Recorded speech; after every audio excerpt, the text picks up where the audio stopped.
Hi friends, this is the Reverend Jill Carey from Unity of Wimberley, and I'm glad to be talking to you this morning. This is a very strange way to be doing a talk. Last week when we recorded in the sanctuary without having your bodies in the chairs, it was a very surreal experience. And we discovered also that technologically, not having you there made the sound echo around the room because it was so empty. So you weren't there not only to soak up the message, but also to soak up the sound. So we're trying this from my home. I'm self-isolating with my children and my husband Bill, who is compromised. So we're taking it very easy here. So I'd like you to think of this more as a fireside chat than a sermon, because what we're really trying to do with each other right now is just talk. We're just trying to talk with each other and connect with each other in the best way that we can. And so I'm here in my foyer, and you may see my cat, you may see one of my dogs, you may see anything here in my home. So just bear with us as we try to continue to connect with you and bring you words of comfort and hope and joy and connection. So here we are in the midst of an international crisis like we've not seen in our lifetimes. And it's a good opportunity for us, especially as Americans, to rethink our culture in so many ways, in the ways that we take for granted that we can be supplied with goods for our homes, in the ways that we can get in our cars and just go do whatever it is we want to do, in the ways that we can get together with our friends and family and hug them and interact with them and hold babies. And that's not a possibility for us right now. As I look at what's going on as a historian, I can look at things objectively and just say that throughout history, there have been events that have compromised humanity. Wars, plagues, people doing evil upon other people, such as the Inquisition, the Holocaust. So it's not unusual for us to have times in our history as a human race in which we have suffered loss of life, loss of normalcy, loss of safety and security. Luckily, many of you who are hearing this are in places of safety and security. But it's also important for us to remember that there are those, as there have been throughout time, there are those who are not safe, those who are not secure.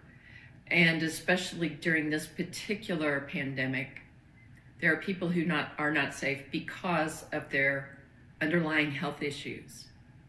So it's a good time for us to not only look at it objectively as something that happens in humanity periodically, but to look at it as something that is unique to us right now, which provides us a learning opportunity, but also to look at it as a time for us to re-examine, besides the other things that are culturally and socially changing and economically changing, to look at the way we have a culture of life and death in this country. It's tragic to me to hear that, especially in other countries, people are they're going through their life transition into death without their loved ones beside them. That's happening here. They're being buried or cremated without their loved ones being present. And this is not in the normal order of things. We're used to being able to grieve with each other, to be able to be with our loved ones during and after their transition. And so it's important for us to become, I wouldn't say comfortable, but I would say integrated with the idea of death as part of life, because we're going to be seeing more of it. And we're going to be encountering feelings and reactions that we may not have had before, because this is touching us at a very primal level. Some people are reacting with primal fear to that, and it's not helpful. So if you know someone who is in a great deal of fear, do your best to reach out to them and comfort them and remind them of what we know, which is that God is present everywhere and that God has not abandoned us during this time. As a matter of fact, I have some words from a meditation from Richard Rohr that came out earlier this week. Well, it came out yesterday, which was Friday. This is Saturday afternoon. His reading says, "Love is stronger than death. The path of descent is very real and usually painful, but something else is equally true. Love is both who we are and who we are still becoming, like a sunflower seed that becomes its own sunflower. It seems to be a fully cooperative effort, according to St. Paul, and according to my limited experience too." This is Father Richard Rohr, by the way, that is with the Center for, make sure I've got this right, the Center for Action and Contemplation. God never coerces us toward life or love by any threats whatsoever. Yes, God seduces us, but coercion, never. Whoever this God is, he or she is utterly free. Love cannot happen any other way. Love flourishes inside freedom and then increases that freedom even more. We are all allowed to ride life and love's wonderful mystery for a few years, until life and love reveal themselves as the same thing, which is the final and full message of the risen Christ. And we are in the season of Lent, looking forward to Easter. A life morphing into a love that is beyond space and time. God literally breathes shalom and forgiveness into the universal air. We get to add our own finishing touches of love, but our own life breath to the great breath. And then we return the completed package to its maker in a brand new, but also same form. Love has you, love is you. Love alone and your deep need for love recognizes love everywhere else. Remember that you already are what you are seeking.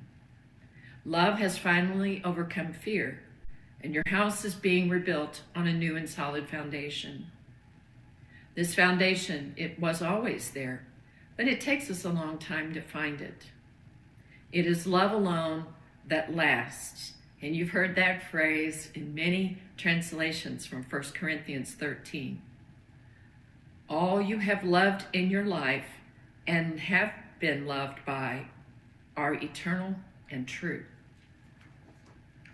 So even as we are integrating death into our life experience is in the circumstances that are going on around us, it's important for us to remember that love has us, that God has us, that the life spirit that lives in us is eternal.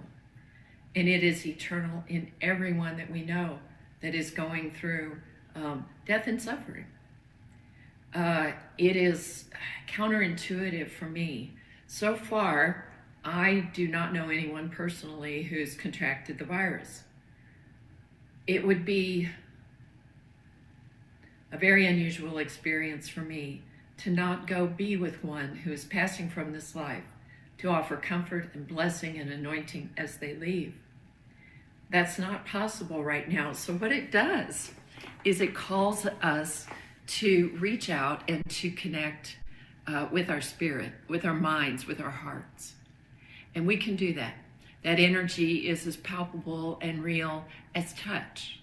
It's as palpable and as real as words, spoken or unspoken. So that's the new way that we begin to incorporate how we handle what we're going through right now. All the projections are that it's going to get worse. And I'm not afraid to say those words, because those words remind us to follow the rules that are given to us right now, to social distance, to isolate ourselves. I think it's foolish that some people are still congregating, they're still acting as if this isn't going on. Because to me, that's not a trust in God. That is a tempting God or testing God or daring God to protect us from what is a naturally occurring event. Kit said it so beautifully a couple of weeks ago that this organism, this virus, is a living organism, and it is of God too. Its main purpose is to survive. And so knowing that, we work in communion with nature so that we protect ourselves from that as much as we would protect ourselves from walking out into the middle of a busy highway or being on a tall ladder without somebody bracing the ladder for us. So be not afraid, but do know what is real. Do know that it's important for us to protect ourselves and to protect each other, especially that. I know that as I drove through our neighborhood the other day, there were some bicyclists that had just come off the greenbelt, and they were congregated around the back of someone's vehicle, very close to each other. I did not stop and scold them because that would have been a little presumptuous on my part. But it's important for us to notice that there are some who would tempt this disease, and let that not be us. The natural order of things has us continuously throughout our lives eliminating those things which no longer serve us. You know, we've talked about this many times, and we even have it hanging on the wall in our sanctuary, the practice and the spiritual gift of renunciation, of letting go, of shedding that which we no longer need. So I'd like to share with you today the reading from, again, this is Mark Nepo's Book of Awakening. And I'm finding the readings for this time very sweet. To read from this book brings me a lot of comfort and reminds me of what's important. So today's reading is called The Gift of Shedding. From the beginning, the key to renewal has been the casting off of old skin. It is interesting that the earliest peoples believed in something that we, in our modern hive of manufacturing, have forgotten, that immortality is attainable by shedding. The Dusans of northern Borneo have believed for centuries that when God finished creating the world, he announced that whoever is able to cast off his skin shall not die. But what does this mean? Not that we can live forever, but that the way to stay closest to the pulse of life, the way to stay in the presence of that divine reality which informs everything, is to be willing to change. Still, change what? To change whatever has ceased to function within us. To shed whatever we are carrying that is no longer alive. To cast off our dead skin because dead skin can't feel. I want you to hear that again. Dead skin can't feel. Dead eyes can't see. Dead ears can't hear. And without feeling, there is no chance of wholeness. And wholeness remains our best chance to survive the pain of breaking. Of course, for human beings, dead skin takes many forms, the most significant of which remain intangible, but suffocating, such as dead ways of thinking, a dead way of seeing, a dead way of relating, a dead way of believing, or a dead way of experiencing. In essence, shedding opens us to self-transformation. Paradoxically, those of us who refuse such renewal will, sooner or later, be forced to undergo transformation anyway as a result of being broken or eroded by the world. Very often, both occur at the same time. That is, we shed from within while being eroded from without. And I know that all of us can identify with that. Sometimes we're reluctant to change until we're forced to change. We have to get to the point of pain where our suffering is greater than the idea of letting go. And so this is a time for us to be doing that. We talked about this a little bit last week, but I love these words as the process of shedding. You know, we have this already. We have a snake in our house named Monty, and Monty is a python, so you can get how that goes. Monty's been with us for about 10 years, and it's interesting to watch him go through the shed of his skin on a regular basis. And when he sheds, it's from the tip of his snout all the way to his tail. And because snakes don't close their eyes, even the skin, the layer over his eyes sheds as well. So we can always tell when he's in the midst of a shed because his eyes are cloudy. But this is a natural thing for him. It's uncomfortable for him sometimes because he can't see as well. He's hungry, but he can't always see the food that's being offered to him. And yet, he continues to shed. And he's a great living example of that. Now, again, we resist shedding. We resist having to let go of something until we're absolutely forced to. But Mark Nepo also has a remedy for that, and that's today's reading. It's called What Keeps Us from Shedding. Just a moment here, freshen my throat.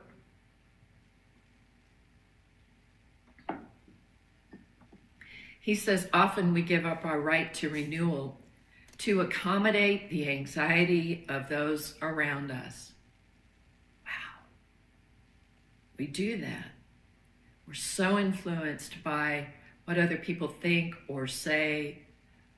We're so influenced by how we're coming across, what our appearance is, what our presentation is. For sure, living is not easy, and living openly is both wondrous and dangerous. The fact is that shedding, no matter how useful or inevitable, always has a plan of its own. Always has a pain of its own. Unfortunately, there is no escaping this underside of growth. So it is not surprising that there are many feelings peculiar to human beings that prevent us from shedding what has ceased to work, including fear, pride, nostalgia, a comfort in the familiar, and a want to please those we love.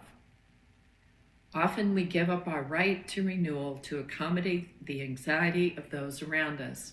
I want to go back to that previous sentence, which says the shedding might involve fear, pride, nostalgia, a comfort in the familiar.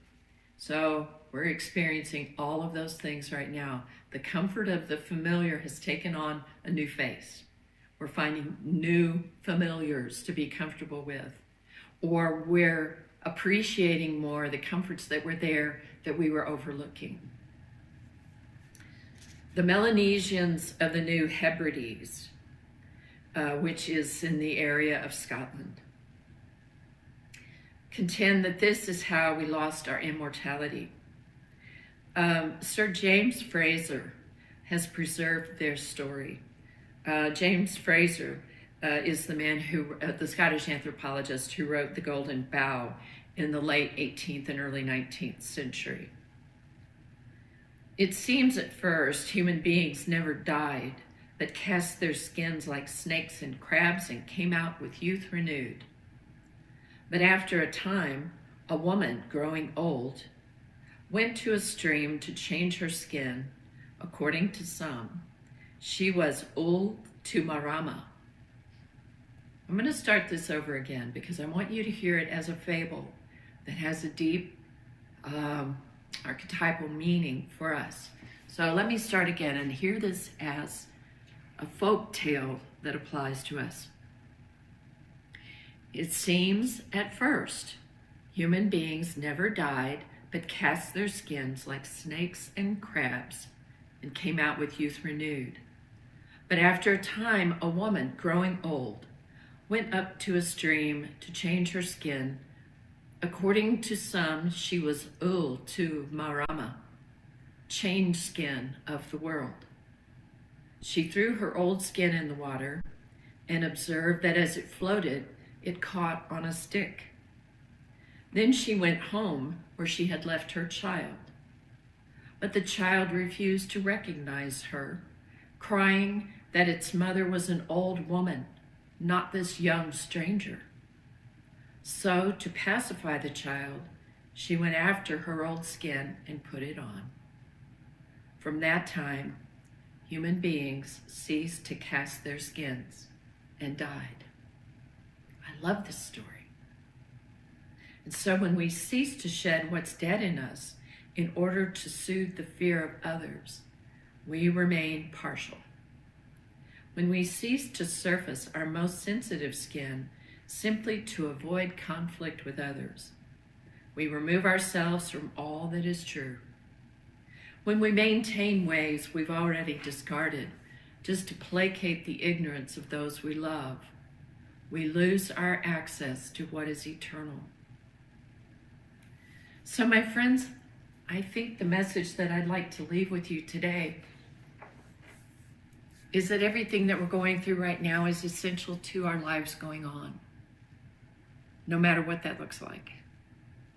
Whether it is surviving this epidemic, this pandemic, or whether it is moving on to our next plane of existence. It's important for us to shed along the way. And so you may be discovering new conflicts within the people that you're sheltered with. You may discover loneliness if you're not sheltered with anyone else. And this is a time of great examination for us.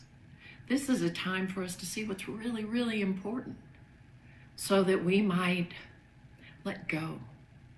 And it might surprise us what we let go of. It might surprise us what relief we feel when we do. It might surprise us what the renewal feels like and looks like and reveals itself to us as. And we might be delighted. We sometimes don't examine the possibility that letting go of something old brings us something new that we could never have imagined. So as we do this, let's hold, and I'm going to reach out my hand to you. I'm going to reach out my hand to you right now to my camera. And if you would care to hold my hand from wherever you are, please do so. And I will hold your hand in mine to remind us that we're all in this together, to remind us that we are holding each other up, that we are praying for hundreds of thousands of people who are being affected right now, that we are holding each other up from our minor inconveniences and discomforts all the way up to that great transition into the next life. We have the whole span of life in our hands to hold with each other. And so I'd like you now to join me in just a quiet time of meditation. And this meditation is for our own hearts. That's where we start. That's where we always start.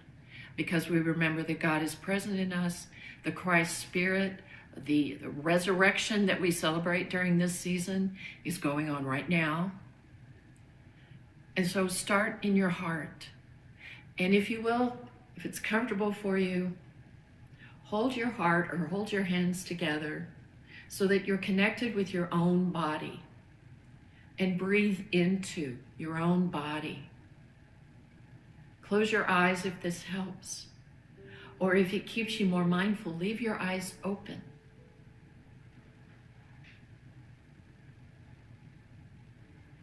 And I invite you just to breathe with me for a few moments.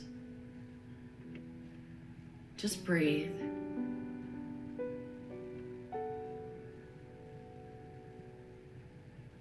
And notice the sounds that you can hear around you.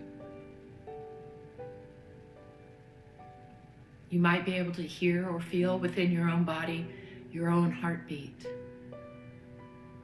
your breath.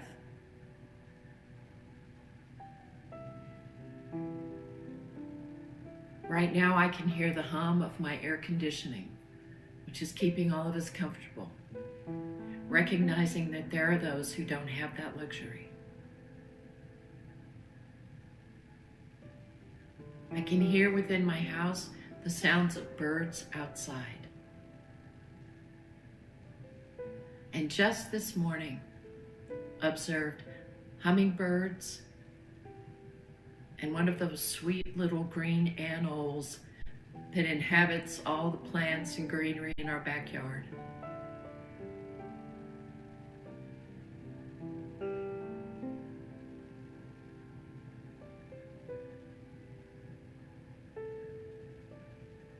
I am not hearing the sound of all of our sleeping pets that live in our home.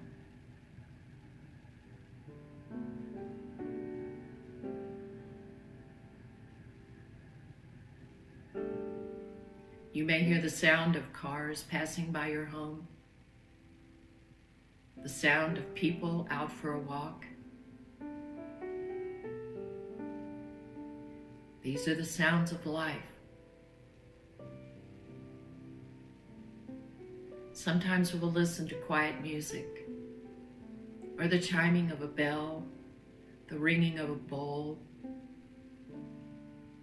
so that we find ourselves in that meditative place. But sometimes the thing that brings us into the present fully is just to listen to life.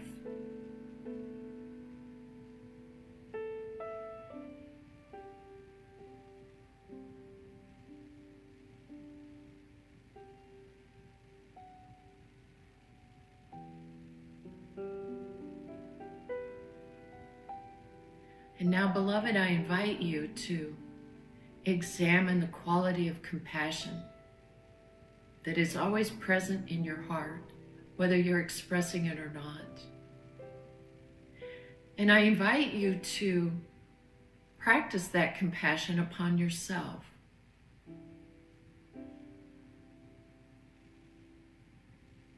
And then to extend it to your loved ones, wherever they are.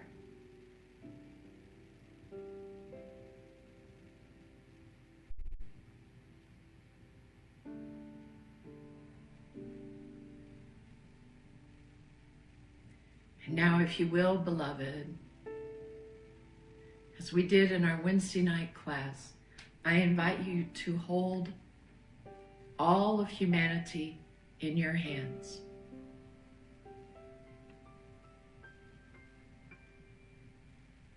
I want you to feel the energy of humanity in your hands. Can you feel it?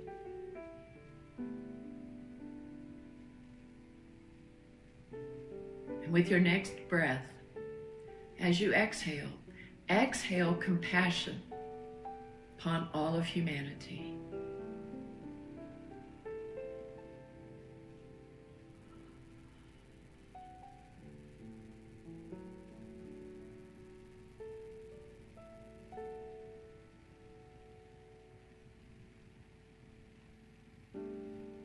All of those in their homes, all of those who have no homes. For essential personnel that are working in places that keep us running as a country.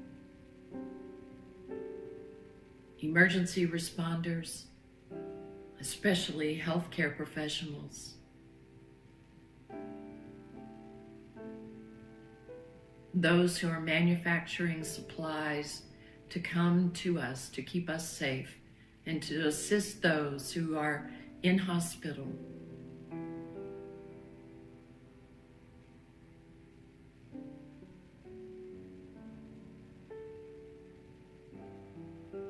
And anyone or anything else that you want to bring into the bowl of your hands, place them there now. And if you wish, wherever you are, you might whisper those names into that bowl.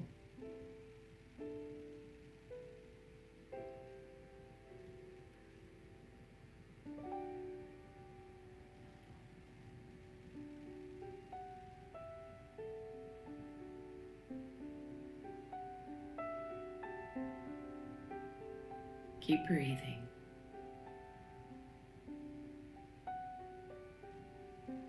Breathing in strength and love. Breathing out compassion and caring.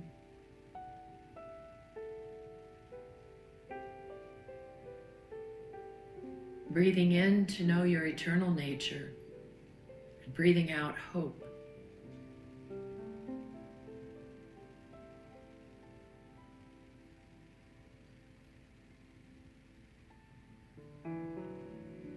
And knowing that God is present everywhere, at all times, and in all places, we release everything now to the power and the presence of God. We let it go.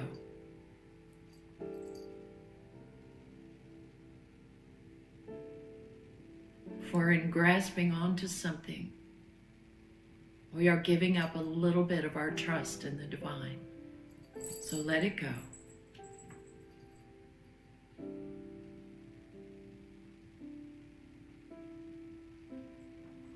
And with that trusting release, we give thanks.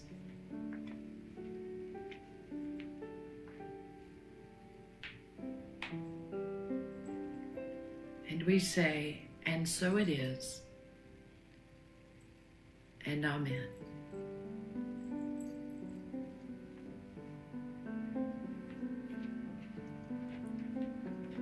My friends, I'll be joining you probably from this very same spot next week. Know that I'm available to you. Please email me at minister@unityofwimberley.com. Please check our website, our Facebook page. If you are part of our community already and are on our Wimberley resource page on Facebook, please stay in touch with us and with each other. You can see and are seeing the best of humanity right now. And we celebrate that. And we remain open and available and willing to be with each other in whatever way we can do it. So thank you for joining me. I miss you. I love you. And hopefully I will see you in person in the not too distant future. Amen.